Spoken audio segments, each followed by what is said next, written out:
and welcome. It's Friday, November 21st here in Korea. Live from Seoul, I'm Laah Hyun-kyung. We start with a possible humanitarian visit to North Korea by South Korea's former First Lady. Officials from both sides have wrapped up talks on this Friday, while both appear warm to the idea. They still have some details to hash out. Our Connie Kim starts us off. Representatives from the two Koreas agreed on some of the details of former First Lady Lee Hee-ho's trip to Pyongyang during talks at the inter-Korean border town of Kaesong on Friday, namely that she will travel there by car. But the timing of Lee's trip and the size of delegation accompanying her remain unresolved and will require a second round of discussions. The North reportedly said it would allow the former First Lady to visit children's centers as she requested and provide kids there with hand-knitted hats and clothes. Lee made her request for a humanitarian visit to the North last month during a meeting with President Park Geun-hye. But there are concerns Pyongyang may use her trip for political purposes, as it comes ahead of the third anniversary in December of former North Korean leader Kim Jong-il's death.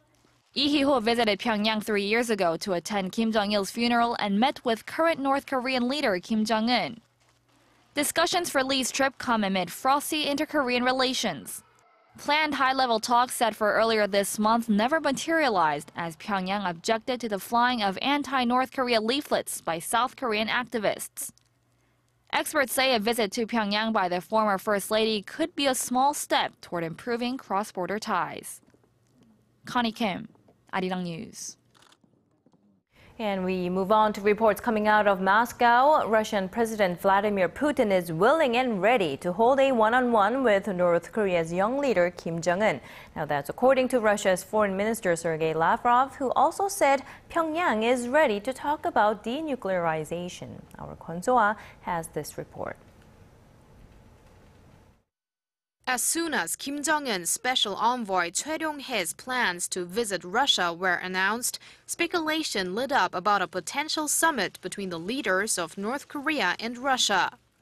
On Thursday, Russia's Foreign Minister Sergei Lavrov said that Russian President Vladimir Putin is ready for one-on-one talks with the North Korean leader. Speaking to reporters after his closed-door discussions with Choi, Lavrov also said North Korea had expressed a willingness to return to the long-stalled international talks on its denuclearization, calling it a, quote, very significant political progress. Pyongyang is ready to restart the six-way nuclear talks without preconditions, on the basis of a joint statement issued in 2005.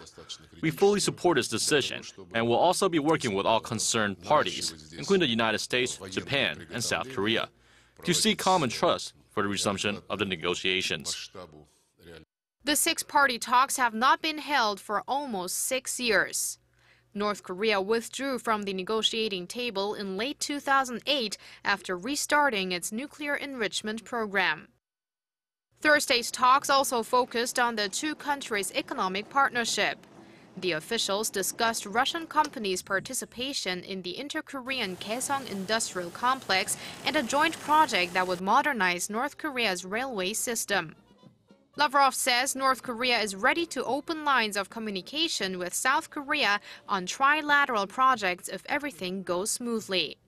That would include a project to transport Russian gas to South Korea through North Korea.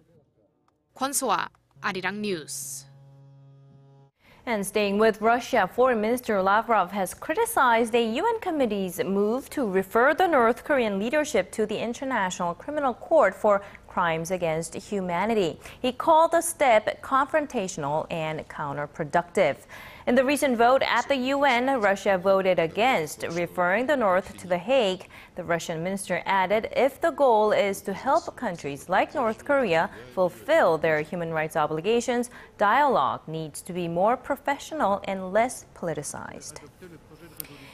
And now on to what the United States thinks. Washington says Pyongyang will not achieve anything through threats and provocations. At a press briefing Thursday, Pentagon spokesperson Rear Admiral John Kirby said North Korea's belligerence will undermine international efforts for peace and stability on the Korean Peninsula and further isolate the regime. His comments come after North Korea threatened to strengthen its war deterrent after the UN Human Rights Committee, as we mentioned, adopted the resolution pushing for North Korea to be taken to the ICC. A Korean-American missionary worker has been detained in China on suspicions of embezzlement. According to the AFP, Peter Han, who had been involved in a number of NGO-related aid projects near the North Korean border, was taken into custody on Tuesday. Han's lawyer says the charges are baseless. The 73-year-old moved to the Chinese city of Tumen in the late 90s to dedicate himself to providing aid for North Korean defectors. Now, Han's arrest comes amid a crackdown by Chinese authorities on Christian and other aid groups that operate near the North Korean border. Now, South Korea is formulating a plan of action over the recent disappearance of a North Korean student in Paris. Seoul's foreign ministry says it's in close consultations with French authorities to assess the credibility of the case in order to see what needs to be done next. Now, the student, only identified by his family name Han, is speculated to be on the run after North Korean agents made an attempt to repatriate him. He's been missing for more than 2 weeks now, and Han's father, who was an aide to the recently executed Chang Song-taek, a once leading figure in the regime, is believed to have been purged as well.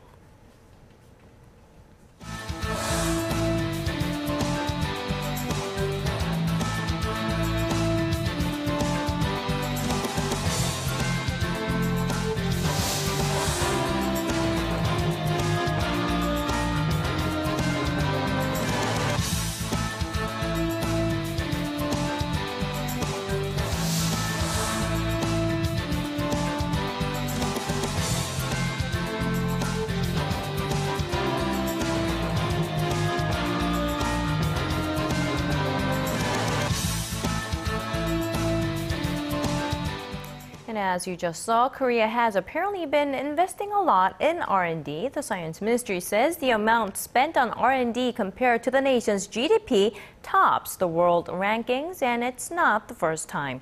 Our Song Ji-sun has the details. Korea's reputation as one of the world's leading ICT powerhouses didn't just fall into its lap. A survey conducted by the Science Ministry shows Korea allocated a higher proportion of its GDP to R&D than any other country in the world for the second consecutive year. In terms of amount, Korea placed sixth at $54 billion in 2012 after the US, Japan, China, Germany, and France. But compared to proportion of GDP, Korea was the only country to invest more than 4% of its GDP on research and development in 2013. Roughly 76% of the investment came from the private sector, with foreign investors accounting for a mere 0.3%. Despite the heavy spending, researchers say more needs to be done to ensure the fruits of their labor are put to practical use. Developing new technologies is not enough. They must be commercialized, and they must open up business opportunities that attract investors. In a similar report last week, the OECD pointed out that Korea's strength in R&D lies in its strong ICT infrastructure, but that Seoul needs to boost international cooperation and joint research. To cater to such needs, the government announced plans to attract R&D centers of multinational companies by offering them more benefits when they establish regional R&D headquarters in the country. Song Ji-sun, ARIRANG News. Korea's finance minister says a structural reform is key to a full-fledged recovery in the country's real economy. Choi Kyung-hwan's comments came during a meeting with the heads of major economic research institutes on Friday. He also said Korea should take note from Japan, which has seen its economy fall into another slump due to the lack of such reforms. The minister noted that the Korean economy has yet to pick up a solid recovery momentum despite the government's aggressive set of stimulus measures. Now, for the first time ever, the amount of cars coming in from Europe has outpaced the number of Korean cars going overseas. Sales of German brands in particular have gone through the roof. Our Shin Se-min looks into some of the reasons. A few years ago, European automakers called Korea an impossible market to crack. But this year, European exports to Korea are on a path to exceed Korean exports to Europe. The nation's customs data shows the value of car imports from European countries was up 60% to over $4.5 billion in the first 9 months of the year, whereas Korea's car exports stood around $4.4 billion. Local sales of European cars, particularly German brands, have been on the rise. They have become so popular that some auto retailers have had to put customers on a waiting list for months. So why this shift in consumers' taste? Better gas mileage bought me. The comfort of the ride is much higher, not to mention its widely known brand power. And the Korea-EU Free Trade Agreement that went into effect in 2011 lowered price tags, attracting more drivers to European brands. This year alone, foreign car sales in the country rose at a pace 10 times faster than Hyundai's. And the weakening Japanese currency has been undermining Korean makers' competitiveness. The performance of Korean automakers in the European market is falling, and this trend is likely to continue. Even Hyundai and Kia Motors, which have manufacturing plants located in Europe for a better supply to the local market, are losing ground because of lowered competitiveness due to the weak yen. But as the global auto industry is moving towards green cars, the analyst added Korean makers should improve fuel efficiency and move on to new technology quickly if they don't want to fall too far behind the competition. Shin Se-min, ARIRANG News. It used to be a less common problem in Korea compared to Western countries, but it surely is on a path toward becoming more common. We're talking about obesity, and a new report says the costs stemming from obesity have reached an all-time high all over the world. Our Park Ji-won has this report. Over 2 billion people worldwide, or nearly 1/3 of the global population, are currently overweight or obese. That's more than 2 times the number of people who are malnourished. And according to a new report by the McKinsey Global Institute, the global cost of obesity is estimated at about $2 trillion per year, or nearly 3% of global GDP. The total is more than the cost of smoking and climate change and rivals the combined impact of armed violence, war, and terrorism. Losses from obesity come from 3 angles: the personal, the social, and the economic. On the personal level, obesity is responsible for around 5% of all deaths worldwide, while on a social level, between 2 to 7% of all healthcare expenses in developed countries stem from weight problems. The report has a grim prediction as well. If current trends continue, it forecasts that by 2030, about half of the global adult population will be either overweight or obese. Then what can be done to turn the tide? The report says while education efforts like public health campaigns are critical, there need to be additional commitments from society as a whole, such as reformulating fast foods and portion controls. The obesity rate among Korean adults is still one of the lowest in the OECD. However, the obesity rate of male Korean children and adolescents are higher than the OECD average. It's a warning sign to the next generation that they may suffer the consequences should the trend continue. Park Ji-won, ARIRANG News.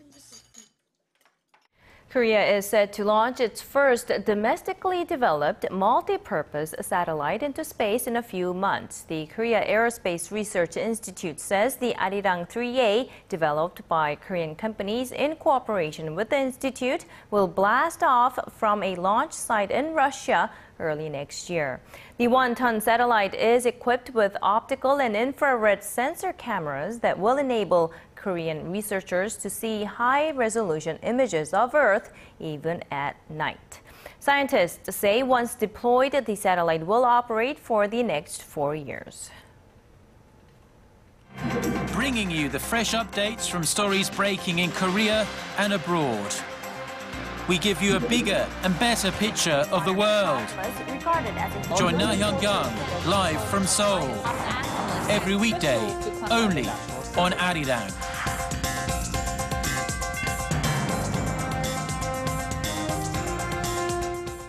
As widely expected, Japanese Prime Minister Shinzo Abe dissolved the lower house of parliament on Friday and called for a snap election in mid-December. The move was sparked by dismal third-quarter economic figures that suggest Japan has slipped into a recession.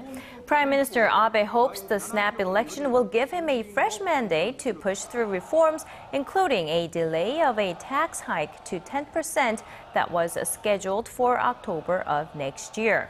He is expected to use the campaign period to explain his government's growth strategy, although an Asahi Shimbun survey shows that around 62% of the Japanese people do not understand Abe's decision to dissolve parliament. And over in the U.S., President Barack Obama has taken a big step in materializing his immigration plans. At a speech made from the White House on Thursday local time, he said what he's doing is exactly what all the past presidents, including Republican presidents, have been trying to do. Lee Ji-yoon tells us the details. Over 11 million undocumented immigrants live in the United States. Now, nearly half of them might just be able to come out of the shadows. On Thursday, U.S. President Barack Obama announced an executive order hoping to fix the country's broken immigration system once and for all. If you've been in America for more than 5 years, if you have children who are American citizens or legal residents, if you register, pass a criminal background check, and you're willing to pay your fair share of taxes, you'll be able to apply to stay in this country temporarily without fear of deportation. The executive action covers up to 5 million people, but will not grant citizenship or give immigrants the right to stay in the country permanently. As for mass deportation, Obama said it would both be impossible and contrary to America's values. Although his executive order has the force of law, the Republican-dominated Congress is getting ready to fight the president tooth and nail. Congressional Republicans are considering all options, ranging from defunding the plan to even a government shutdown. President Obama preemptively responded to the arguments in his address. The actions I'm taking are not only lawful, they're the kinds of actions taken by every single Republican president and every single Democratic president for the past half-century. Amid all the immigration talk, a new survey found that the number of illegal South Korean immigrants in the U.S. stood at around 180,000 as of 2012. This puts South Korea as the 8th largest group of illegal immigrants in the U.S. Lee Ji-yoon, ARIRANG News. Now, despite a ceasefire, tensions and violence in Ukraine between government troops and pro-Russian separatists remain. And in a move seen as a commitment to Kiev, America's vice president arrived for talks with new pledges of support. Kim Hyun-bin reports. U.S. Vice President Joe Biden arrived in Kiev on Thursday to discuss new non-lethal aid to Ukraine, including deliveries of the first Humvee vehicles as an expansion of support to fight pro-Russian separatists in the country's east. Russia warned the U.S. hours before Biden's arrival against the move. We have heard repeated confirmations from the U.S. administration that only non-lethal weapons are being delivered to Ukraine. If there is a change in such policy, then we can speak of a serious destabilizing factor that seriously impacts the balance of forces in this region. Russia cautioned against a major change in policy from the U.S. in regard to the conflict in Ukraine. That would be a direct violation of agreements reached. The Geneva Statement from April 17th, where apart from the major task for starting national dialogue in Ukraine, the task of stopping all fighting in this territory was repeated again. The U.S. backs Kiev in its struggle against pro-Russian rebels in 2 eastern regions and imposed sanctions on Moscow as a result of its alleged support. Russia denies providing the rebels with arms and troops. Washington says it will continue to assess how best to support Ukraine and that nothing is off the table, including lethal aid. The United Nations says more than 4,300 people have died since the conflict sparked in mid-April. It adds that nearly 1,000 people, or an average of 13 people per day, have been killed in fighting since a ceasefire was called on September 5th. Kim Hyun-bin, ARIRANG News. Tense negotiations continue in Vienna as a deadline looms to reach a deal on Iran's nuclear program. U.S. Secretary of State John Kerry arrived in Vienna Thursday evening. He said talks will focus on driving towards drawing an outline for an agreement and added that there was no talk of an extension yet. But others say more time was needed to resolve technical issues and a time frame on lifting sanctions. With a deadline set for November 24th, 6 world powers have been engaged in talks with Iran over the 12-year-old dispute to set limits on Tehran's nuclear program in exchange to ease or end economic sanctions that have crippled its economy. One of the outstanding conditions is to allow an IAEA probe team into the country to confirm that Iran was not developing nuclear-armed missiles. And shifting back here in Korea, if you are a fan of video games or online games for that matter, you might want to drop by Busan because the nation's largest gaming exhibition is taking place there. ARIRANG's Kim Ji-yeon, who's at the very site, files us this report. More than 600 companies from 35 countries are taking part in this year's G-Star Global Game Exhibition in Busan. One of the world's leading gaming companies at the event is Oculus. It has created Oculus Rift, a virtual reality system that enables users to control movements by turning their heads and moving their hands. Last few decades, people have been experiencing their content with the 2D flat panel TVs. With a movie named Avatar, people have been watching the movie with the stereoscopic 3D. However, that wasn't enough. People weren't able to feel immersed into the real world. Oculus believes virtual reality will evolve and forever change the way people play games, swap content, and communicate with each other. So in the near future, when this virtual reality becomes really popular, we believe that people will be able to interact, people from overseas, in virtual world, and be able to see each other and be able to interact with each other. So you'll be more like virtual reality Skype. The 4-day event is also a chance for businesses to expand their opportunities globally. US-based App Annie, a provider of mobile market data and analytics for app stores, are taking part in order to reach out to Korean developers. If you compare it to 5 years ago, you have a PC game, you have an online game. You want to launch in China, you need to look for partners there, look for servers there, look for payment solution there. Want to launch in US, you need to find another partner. But now these days, if you want to launch an app business, you just need to upload your app to Apple iTunes Store or Google Play, and then instantly you are selling worldwide. A study released by the Korea Creative Content Agency estimated the country's gaming industry to be worth around $8.7 billion as of 2013. Also, Korea's mobile gaming content industry almost tripled in 2013 from the previous year to more than $2 billion. Kim Ji-yeon, ARIRANG News, Busan.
And that does it for this edition of our newscast. More news coming up at 6 p.m. Korea time. Bye-bye for now.